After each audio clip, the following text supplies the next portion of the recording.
இன்றைக்கி வந்து நம்ம அசுரன் படத்தோட கேரக்டர் பில்டிங் ப்ராசஸ் எப்படி நடந்துச்சு அப்படின்றத பார்க்க போகிறோம்.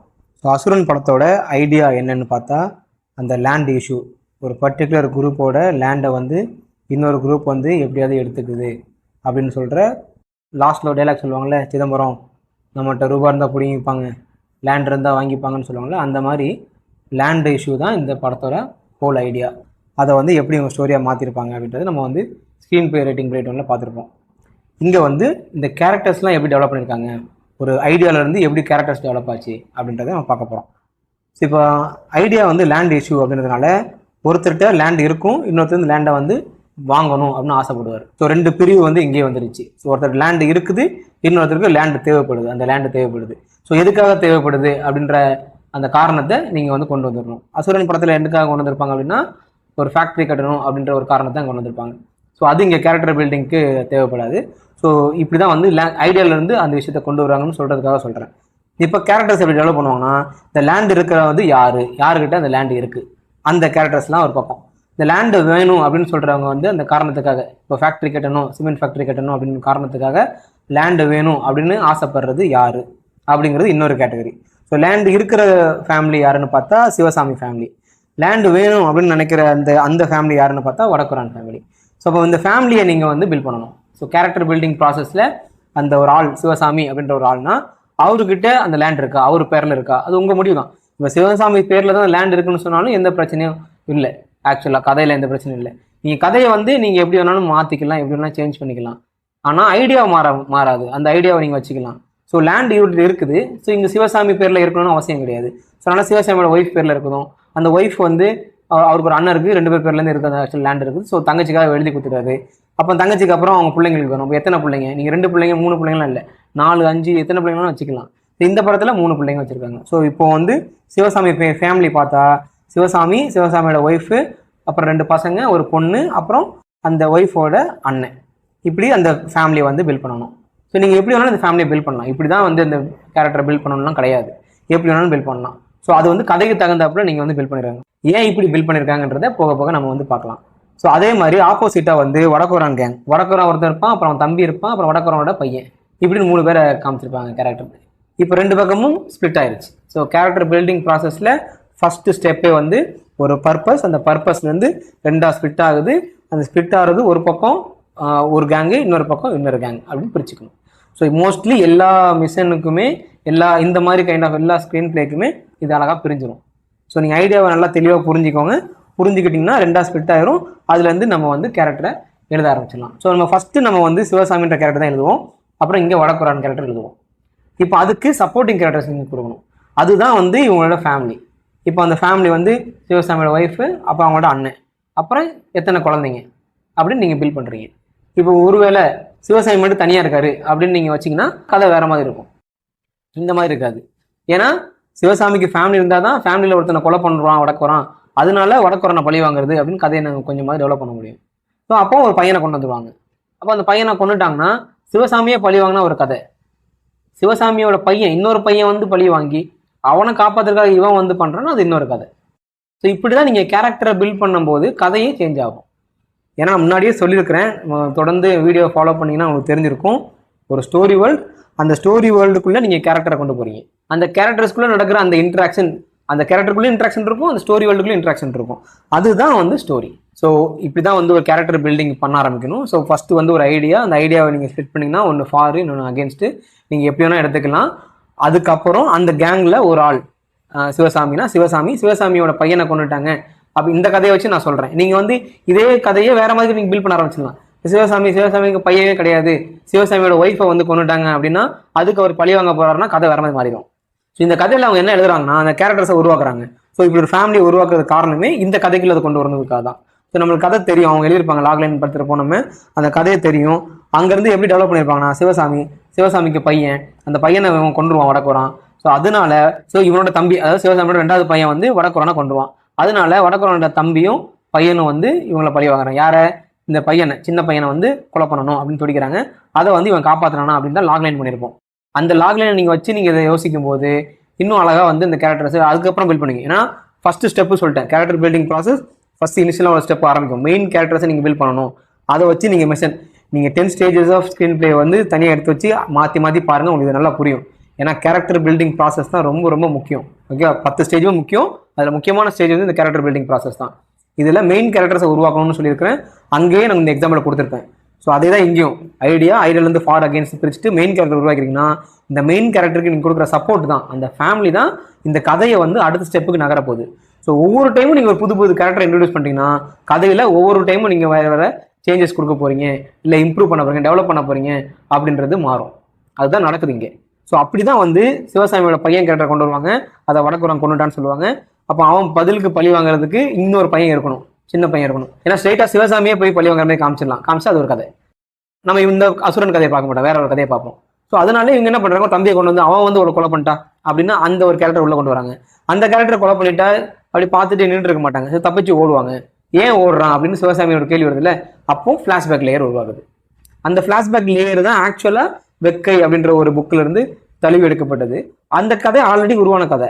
இப்போ அந்த கதையை சிவசாமி கூட கனெக்ட் பண்ணுறதுக்கு காரணம் சிவசாமி வந்து தான் பழி வாங்காமல் அமைதியாக போனது ஏன் அப்படின்றதுக்கு காரணம் சொல்கிற மாதிரி அங்கே கேரக்டர்ஸ் உருவாக்கணும். ஸோ இப்படி தான் வந்து character building process step by ஸ்டெப்பாக நடக்கும். த்ரூ அவுட் 10 ஸ்டேஜுமே நடக்கும். நீங்கள் நரேஷன் வரைக்கும் வந்துட்டுமே இப்போ நம்ம கேரக்டரை மாற்றலாமா கேட்டால் மாற்றலாம், ஸ்டில் மாற்றிட்டு நரேஷனுக்காக நீங்கள் ஒரு புது கேரக்டரை உருவாக்கலாம். உதாரணத்துக்கு கேஜிஎஃப் படத்துலலாம் பண்ணியிருப்பாங்க. நீங்கள் கேஜிஎஃப் படத்தில் பார்த்தீங்கன்னா அசுரன் படத்தோட கேரக்டர் பில்டிங் ப்ராசஸில் கேஜிஎஃப் பற்றிலாம் பேசுகிறேன் நினைக்க வேண்டாம், உங்களுக்கு புரிதலுக்காக தான் முக்கியம். ஸோ கேஜிஎஃப்ல ஒரு கதை சொல்லுவோம் ஒரு கேரக்டர், அந்த கேரக்டரை கூட்டு வந்தது காரணமே கதை சொல்றதுக்காக மட்டுமே. அந்த கேரக்டர் நீங்கள் எடுத்துட்டா கதை அப்படி தான் இருக்க போகுது. கேஜிஎஃப்ல அதை பண்ணது நரேஷன் பார்ட் தான். ஸோ கடைசி ஸ்டேஜில் கூட நீங்கள் ஒரு கேரக்டர் கொண்டு வரலாம், அந்த கேரக்டரை இந்த கதைக்குள்ள எங்கேயாவது லிங்க் பண்ணலாம். So character building process through out இருக்கும், ரொம்ப ரொம்ப முக்கியமான ப்ராசஸ். ஸோ ஒழுங்காக கவனிங்க, நல்லபடியாக கற்றுக்கோங்க. ஸோ இப்படி தான் மெயின் லேயரில் 2ஆக பிரித்து சிவசாமி ஃபேமிலி, வடக்குரான் ஃபேமிலின்னு சொல்லி கேரக்டர்ஸை டெவலப் பண்ணியிருப்பாங்க. இப்போ இந்த கேரக்டர்ஸ் எல்லாத்துக்குமே ஆட்டிடியூட் கொடுக்கணும். ஸோ அதுக்கு முன்னாடி ஃப்ளாஷ்பேக் லேயரும் சொல்லிடுவோம். ஃப்ளாஷ்பேக் லேயர்லையும் 2ஆக பிரிச்சுருவாங்க. ஏன்னா அங்கேயும் அதே லேண்ட் இஷ்யூ தான் இருக்கும். அங்கே பஞ்சமி லேண்டை வந்து இல்லீகலாக வந்து சேல் பண்ணிக்கிட்டாங்க அப்படின்றத எதிர்த்து நடக்கிற போராட்டத்தை பேஸ் பண்ணி. ஸோ அதுக்கு ஃபாராகவும் அதுக்கு அகேன்ஸ்டாகவும் இருப்பாங்க. இப்போ ஃபாரா யாருன்னா இருப்பானா, வேணுகோபால் லாயர் அட்வொகேட் இருப்பார், அப்புறம் வந்து சிவசாமியோட அண்ணன் முருகன், அப்புறம் லேட்டராக ஜாயின் பண்ண சிவசாமி, இவங்களாம் இருப்பாங்க. அதுக்கப்புறம் சிவசாமிக்கு ஒரு லவ் இன்ட்ரெஸ்ட் இருக்கும், அப்புறம் அவங்க ஃபேமிலி, அந்த ஊர், அந்த தெருவுலாம் காமிப்பாங்க. இதெல்லாம் அவங்களோட சப்போர்ட்டிவ் கேரக்டர்ஸ். ஸோ இதுதான் வந்து ஃபார் சைடில் இருக்கும். இதே அகைன் சைடில் பார்த்தீங்கன்னா அந்த ஓனர் இருப்பான், சம் மில் ஓனரா இல்லை சாராயம் காய்க்கிறதுக்காக வச்சிருக்கான் அந்த ஓனர் இருப்பான், அவனுக்கு எடுபடியாக இருக்கிற நிறைய பேர் கீழே இருப்பாங்க பீப்புள், அவங்களாம் வந்து அகைன்ஸ்ட் சைடில் இருப்பாங்க. ஸோ அவங்கள வந்து லேண்டை வந்து நான் கொடுக்க மாட்டேன்னு சொல்லிட்டு அவங்க ஒரு பெரிய கிரிமினல் ஆக்டிவிட்டி பண்ணுவாங்க.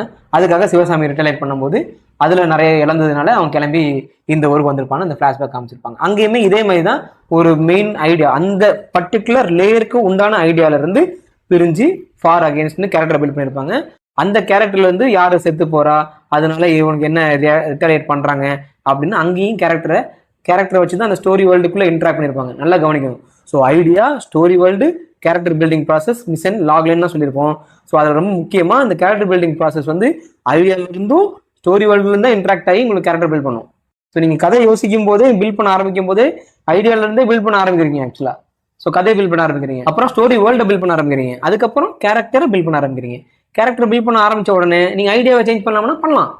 இதுக்கு தகுந்தப்பில் அதுக்கு ஒரு புதுசாக ஒன்று ஆரம்பிக்கும். உங்களுக்கு கேரக்டர் உருவாக்கணும்னு இந்த கேரக்டர் உள்ள கொண்டு வந்தால் கொஞ்சம் ஐடியா சேஞ்ச் பண்ணலாம்னா பண்ணலாம். உங்களுக்கு வந்து கடைசியாக நீங்கள் கதையை ஒருத்தங்கிட்ட சொல்கிற வரைக்கும் இல்லை சொல்லும் போது கூட நீங்கள் எப்போ வேணாலும் சேஞ்ச் பண்ணிக்கலாம். That's your story. அது உங்களுக்கு கம்ப்ளீட் ஃப்ரீடம் இருக்குது. ஆனால் அந்த ஸ்டோரி இன்ட்ரெஸ்ட்டாக இருக்கணும், நீங்கள் சொல்ல வந்த ஐடியாவை கரெக்டாக சொல்லணுங்கிறது மட்டும்தான் எய்ம். ஸோ அதில் நீங்கள் எந்த இடத்துலையும் காம்ப்ரமைஸ் பண்ணிடாதீங்க. உங்கள் ஐடியா வந்து ப்ராப்பராக இருக்கணும், அதுதான் முக்கியம். ஸோ ஐடியாவிலேருந்து ஸ்டோரி வேர்ல்டு உருவாக்குறீங்க. ஸ்டோரி வேர்ல்டுல நீங்கள் கேரக்டரை இன்டராக்ட் பண்ணும்போது கதை மாறுபடும். நம்ம கதை தானே எழுதுறோம்னா நம்ம கதை தான் எழுதுறோம், அதை புரிஞ்சுக்கணும். நம்ம கதை மாறுது அப்படின்லாம் கதை எழுதுறோம். இந்த ப்ராசஸில் நம்ம கொஞ்சம் கொஞ்சமாக மெருகேறி தான் அந்த கதையை பயங்கரமாக எழுதுறோம். சரிங்களா? நீங்கள் கேரக்டரை ஒரு ஸ்டேஜை முடிச்சுட்டு அடுத்த ஸ்டேஜ் அப்படி கிடையாது. எல்லாமே ட்ரீ மாதிரி ஐடியா, அங்கேருந்து வந்து ஸ்டோரி வேர்ல்டு உருவாது, அப்படி கீழே அதுக்கப்புறம் இது அப்படி கிடையாது. ஒரு ட்ரீ மாதிரி இருக்கும் ஆக்சுவலாக. இது முதல்ல ஐடியா, நான் வந்து பிக்சராக போடுறேன் உங்களுக்கு புரியும். முதல்ல ஐடியா இருக்கும், அது 2க்கு கீழே வந்து எல்லாமே இன்டர் கனெக்டடாக இருக்கும். அதுக்கு கீழே வந்து மிஷன் இருக்கும், அதுக்கு கீழே வந்து ஸ்டோரி வேர்ல்டு இருக்கும், அப்புறம் கேரக்டர் பில்டிங் ப்ராசஸ் இருக்கும். அப்படின்னு எல்லாத்துக்கும் லிங்க் பண்ணி தான் இருக்குமே தவிர எது கூடயுமே லிங்க் பண்ணாமல் கிடையாது. ஸோ கம்ப்ளீட்டாக எல்லாத்துக்கூட லிங்க் இருக்கும். ஸோ அந்த பேஸில் நீங்கள் யோசிச்சு பாருங்க. ஸோ அதை பற்றி தான் இந்த கேரக்டர் பில்ட் பண்ணிட்டு இருக்கோம் இப்போ. ஸோ இப்போ கம்மிங் பேக் டு இப்போ வந்து நம்ம அதோட ஆட்டிடியூட்ஸ் பார்க்க ஆரம்பிக்கலாம். அதுதான் ரொம்ப ரொம்ப முக்கியம். அதாவது நம்ம கேரக்டரைசேஷன் அப்படின்னு சொல்லுவோம். நிறைய பேர் கேட்டிருப்பாங்க கேரக்டரைசேஷன்லாம் பண்ணவே இல்லை. இந்த கேரக்டரைசேஷன் வந்து இந்த கேரக்டர் பில்டிங் ப்ராசஸ்லேயே இருக்குது. இதை தான் நீங்கள் கேரக்டர் ஆர்க் அப்படின்றலாம் பேசுறதுலாம் இதில் தான். ஸோ இந்த ஆட்டிடியூடை வந்து நீங்கள் தெளிவாக டிஃபைன் பண்ணணும். பண்ணாதான் நீங்கள் இன்ட்ராக்ட் பண்ண முடியும். இந்த ஹோல் கதையுமே நம்ம கதைன்னு பேசுகிற எல்லாமே இந்த சைக்காலஜிக்கல் இன்ட்ராக்ஷன் தான். ஒருத்தவங்களோட ஆட்டிடியூட்னா அவங்களோட மனப்பான்மை, அவங்க எப்படி திங்க் பண்ணுறாங்கன்ற அந்த ஸ்டைல், அந்த வே தான் வந்து ஆட்டிடியூட். அப்போ அந்த ஆட்டிடியூடை நீங்கள் வந்து கரெக்டாக டிஃபைன் பண்ணணும். இவர் சிவசாமியா, அவர் இப்படி தான் இருப்பார், பையனா அவன் இப்படி தான் இருப்பான், ஒய்ஃபா இப்படி தான் இருப்பாங்க, வடக்குறனா அவன் இப்படி தான் இருப்பான், வடக்குறன் தம்பி இப்படி தான் இருப்பான், அப்படி இப்படின்னு ஒவ்வொருத்தரையும் நீங்கள் வந்து டிஃபைன் பண்ணணும் ஆட்டிடியூட. ஒரு லைன்லையோ 5 லைன்லையோ 10 லைன்லையோ 100 லைன்ல கூட டிஃபைன் பண்ணலாம். அது உங்களோட டீட்டெயிலிங் பொறுத்து இருக்கு, கதைக்கு தேவையானதை பொறுத்து இருக்கு. நீங்க எவ்வளவு வேணாலும் டிஃபைன் பண்ணலாம். ஆனா ஆட்டிடியூட்ஸை கண்டிப்பா டிஃபைன் பண்ணணும். ஸோ ஃபர்ஸ்ட் வந்து சிவசாமின்னு பார்த்தா சிவசாமி ஃபேமிலியில சிவசாமிக்குன்னு ஒரு ஆட்டிடியூட் இருக்கும். அவன் என்னன்னா இந்த கதைகளை பொறுத்த வரைக்கும் ஸ்டார்டிங்ல இருந்து அவன் வந்து ஃபேமிலியை விட்டுறக்கூடாது அப்படின்னு ரொம்ப கவனமா இருப்பான். அதனால கொஞ்சம் பொறுமையா இருப்பான். அது ஏன்னு அதுக்கு ஒரு ஆட்டிடியூட் வச்சிருப்பாங்க. அது பிளாஷ்பேக்ல அவன் வந்து அதுக்கு ஆப்போசிட் அப்படி இருப்பான். அதனால அவன் இழந்தது அதிகம், அதனால இவன் அமைதியா இருக்கான்ற அந்த ஆட்டிடியூட் நீங்க கொடுக்கணும். ஸோ இந்த ஸ்டார்டிங்ல அந்த கதை மெயின் லேயர்ல இருக்கிற கதையில அவன் அமைதியா இருக்கிறான், அமைதியா இருக்கிற ஆட்டிடியூட்ல இருக்கிறான், எல்லாத்தையும் பொறுத்து போறதையும் தாண்டி அவமானம்லாம் படுறான். அது ஏன் அப்படின்னு அந்த ஆட்டிடியூட் நீங்க கொடுக்குறீங்கன்னா அதே பர்பஸ்க்காக தான் பையன் வந்து அவன் அடிப்பான், அப்படி வடக்குறான. ஆனா அவன் வந்து இல்லைன்னு காலில் வந்து வந்துருவான். ஸோ இதுதான் சிவசாமியோட ஆட்டிடியூட். அவனுக்கு ஏன் அந்த ஆட்டிடியூட் டெவலப் ஆச்சுன்னா அவன் அதனால இழந்தது அதிகம் அப்படின்ற அந்த வழியினால மறுபடியும் இழந்துடக்கூடாது. ஏன்னா கரியனை வந்து கொலை பண்றதுக்கு சான்ஸ் கிடைக்கும் போது கூட கொலை பண்ண மாட்டான், விட்டுட்டு போவான். காரணம் அதே ஆட்டிடியூட். ஆனா அந்த ஆட்டிடியூட் வந்து கிளைமேக்ஸ்ல மாறிடும். அவன் கேரக்டர் ஆர்க் என்னன்னா அப்படியே மாறிடும். நான் எதுக்காக நான் விட்டுட்டு போனனோ அதையே நீங்க பண்றீங்களா, திரும்ப அதுக்குள்ள கொண்டு வரீங்களே, ஒரு பையனை தான் நான் வந்து விட்டுட்டேன், இன்னொரு பையனை விட முடியும்னு சொல்லிட்டு தான் அவன் அந்த மாதிரி வந்து கிளைமேக்ஸ்ல ஆக்டிவிட்டியே பண்ணுவான். ஸோ அதனாலதான் கிளைமேக்ஸ்ல ஒரு டைலாக் சொல்லுவான், எல்லாத்தையும் வந்து எடுத்துப்பாங்க, அதனால நீ படிச்சுட்டு அவங்களுக்கு பண்ணதை யாருக்கு நீ பண்ணாத அப்படின்னு டைலாக் சொல்றதுலாம் அதுதான்.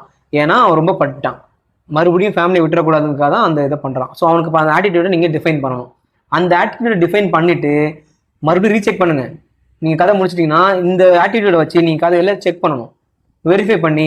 நீங்க தப்பான ஆட்டிடியூட்ல நீங்க சீன் எழுதிட்டீங்கன்னா சிவசாமி நடந்துக்க மாட்டானே, இந்த ஆட்டிடியூட்ல இருக்கிறவன் எப்படி நடந்துப்பான்? இப்போ வடக்குறம் காலில் விழுன்னு சொன்ன உடனே டபான்னு வடக்குறம் செருப்பு அடிச்சு வரமாட்டான். அவன் ஆட்டிடியூடுக்கு அகேன்ஸ்டா இருக்கும் அது. அப்போ அவன் காலில் விழ ஒத்துப்பான். ஏன் ஒத்துக்கிறான்? ஏன்னா அவனுக்கு ஆட்டிடியூட் பொறுமையா பொறுத்து போகணும், ஒதுங்கி போகணும் அப்படின்றது அவன் ஆட்டிடியூட். அதுதான். அப்படி நீங்க ஆட்டிடியூட் டிஃபைன் பண்ணலன்னா அந்த சீன் எழுத முடியாது.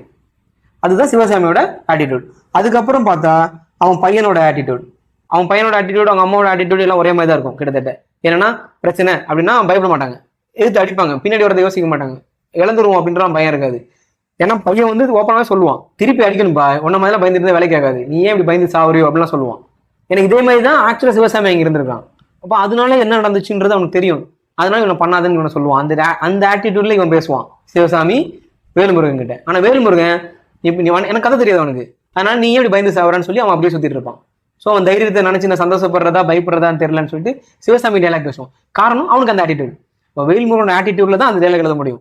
அவன் அந்த மாதிரி தான் நடந்துப்பான். சிவசாமி அந்த ஆட்டிடியூட்ல தான் அவன் பேசுவான். இப்போதான் நீ ஆட்டிடியூட் டிஃபைன் பண்ணணும். அப்புறம் அவங்க அம்மா பேசுறது நீங்க கவனிச்சீங்கன்னா சிவசாமியோட கதை ஃபுல்லா அவங்க அம்மாவுக்கு தெரியும், பச்சையம்மாவுக்கு தெரியும். ஆனா வேல்முருகன் சொன்னாங்கன்ற மாதிரிலாம் காமிக்க மாட்டாங்க கதையில. அதனாலதான் மேபி வேல்முருகன் அதை பத்தி பேசலையான்னு தெரியல. நீ ஒரு காலத்துல அப்படிதானே இருந்த அப்படின்னா சொல்லவே இல்லைன்னா வேல்முருகனுக்கு தெரியாதா இருக்கும், பசங்களுக்கு யாரும் சொல்லி தரலையா இருக்கும், அதனால சொல்லல அவன், அதனால அவனுக்கு தெரியல. ஆனா பச்சையம்மாக்கு எப்படின்னா அவனை பத்தி தெரியும், சிவசாமியை பத்தி தெரியும், பையனை பத்தியும் தெரியும், அந்த மாதிரி டைலாக் பேசுவா. அவன் ஆட்டிடியூட் அப்படி இருக்கும். அதனாலதான் வந்து சிவசாமியை கல்யாணம் பண்ணி ஒத்துப்பா. அவன் அப்படி இருக்கிறப்ப என்ன எனக்கு வேணும் அப்படின்னு அவன் லவ் பண்ணி கல்யாணம் பண்ணி, கிட்டத்தட்ட லவ் மாதிரி தான் காமிப்பாங்க. அது வந்து சட்டலான லவ், பிடிச்சிதான் கல்யாணம் பண்ணிப்பாங்க, லவ்னா தானே. ஸோ பிடிச்சிதான் அவன் கல்யாணம் பண்ணிப்பா, எனக்கு இப்படிப்பட்ட பையன் தான் எனக்கு வேணும் அப்படின்னு கல்யாணம் பண்ணிக்கிறது தான் கேட்பாங்க. ஸோ அந்த மாதிரி தான் பச்சையம்மா. அதனாலதான் பச்சையம்மா வந்து அந்த மாதிரி அவங்க குழந்தைகளை வளர்க்குறா. அது முக்கியமா வேல்முருகன் அப்படின்னு வளர்றான். ஸோ அதனாலதான் வந்து இவனை காலில் விழுந்து சொன்னா விழுந்துட்டான். இவன் ஆட்டிடியூட் படி போய் செருப்பால் அடிச்சிட்டான். அதனால வடக்குறன் ஆட்டிடியூட் வருவான். அதுக்கப்புறம் வடக்குறன் ஆட்டிடியூட் என்னன்னா ஸ்டேட்டஸ் தான் பெருசு, என்கிட்ட நிறைய காசு இருக்குது, நான் தான் இங்க பெரிய ஆள், நான் சொல்றதை எல்லாரும் கேட்கணும்னு சொல்லிட்டு எல்லாரையும் அடிமையா நடத்துற அந்த ஆட்டிடியூட் இருக்கும். அப்போ அந்த அடிமையா நடத்துற ஆட்டிடியூட நீங்க டிஃபைன் பண்ணணும். அது எங்கேயும் மாற்றத்தை விட்டுறக்கூடாது, மாறக்கூடாது. அப்படி மாறாம இருக்கிறதுனாலதான் அவன் வந்து என்கிட்ட நிறைய காசு இருக்கு, நான் என்ன வேணா பண்ணிப்பேன், இதெல்லாம் செஞ்சிருவேன்னு சொல்லிட்டு வேலுமுருகனை கொலை பண்றான். எவ்வளவு தப்பான ரொம்ப மோசமான ஒரு கிரிமினல் ஆக்டிவிட்டியை அவன் பண்ணக்கூடிய அளவுக்கு இருக்குதுன்னா அவன் அந்த ஆட்டிடியூட்னால தான். அதை நீங்க டிஃபைன் பண்ணணும். அப்போ அந்த வடக்கூர் அவன் இப்படி பண்ணிட்டான், அவனை எதுவும் போலீஸ் பண்ண மாட்டேங்குது, நான் மட்டும் ஏன் பண்ணக்கூடாதுன்னு சொல்லிட்டு தான் சிதம்பரம் வந்து கொலை பண்றான். அப்போ சிதம்பரத்தோட ஆட்டிடியூட ஸ்டார்டிங்ல நீங்க வந்து கரெக்டாக டிஃபைன் பண்ணிடணும். அவன் பார்த்தோன்னா அவங்க அப்பா வந்து திட்டிகிட்டே இருப்பான், நீ அண்ணன் மட்டும் தானே சரி, நீ ஏன் தப்பு அவனை திட்டிகிட்டே இருக்கிறேன்னு சொல்லிட்டு. அவனுக்கு வந்து சிவசாமியை பத்தி தெரியாது, சிவசாமியோட ஆட்டிடியூட் தெரியாது, ஏன் இப்படி நடந்துக்கிறான்னு தெரியாது. ஆனா இவன் ஆட்டிடியூட் என்னன்னா அண்ணன் தானே கரெக்டு, இவன் இப்படி பண்றான்னு அவங்க அப்பா தான் திட்டிகிட்டே இருப்பான். அவன் அப்பட கோபிச்சு இருப்பான். அதுதான் சிதம்பரத்தோட ஆட்டிடியூட்.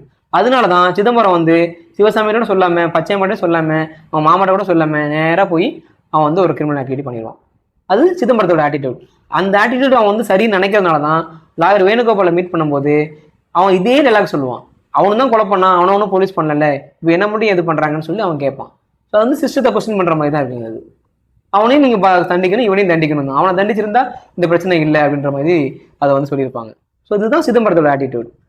அதுக்கப்புறம் மாமாவோட ஆட்டிடியூட். அந்த மாமாவோட ஆட்டிடியூட் பெருசாலாம் வந்து டிஃபைன் பண்ணிருக்க மாட்டாங்க. அவன் வந்து தங்கச்சி மேல பாசமா இருப்பான், அப்புறம் ஃபேமிலி மேல பாசமா இருப்பான், ஃபேமிலிக்கே எல்லாமே பண்ணுவான். இதுதான் அவனோட கேரக்டர் டிஃபைன். ஓகேவா?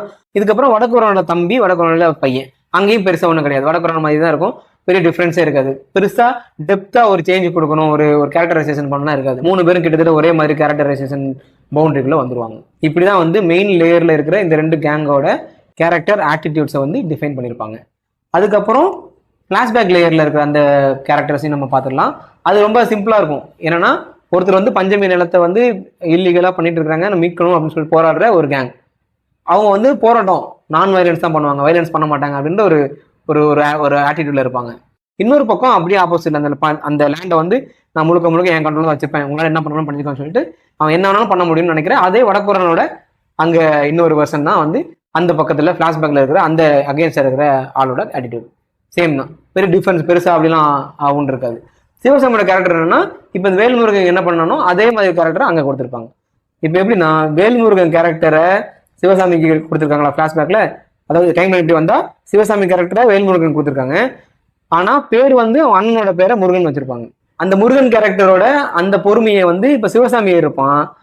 ஆனா சிவசாமியோட அந்த ஆட்டிடியூட இப்போ வேல்முருகன் கொடுத்துருப்பாங்க, அது பையனுக்கு கொடுத்துருப்பாங்க. ஸோ அந்த மாதிரி அழகா அதை வந்து டிரான்ஸ்ஃபர் பண்ணியிருப்பாங்க. ஸோ இந்த மாதிரி வந்து கேரக்டரை நீங்க ஆட்டிடியூட வச்சு டிஃபைன் பண்ணணும் ஒவ்வொரு கேரக்டர். அதனாலதான் அது பேர் கேரக்டரே.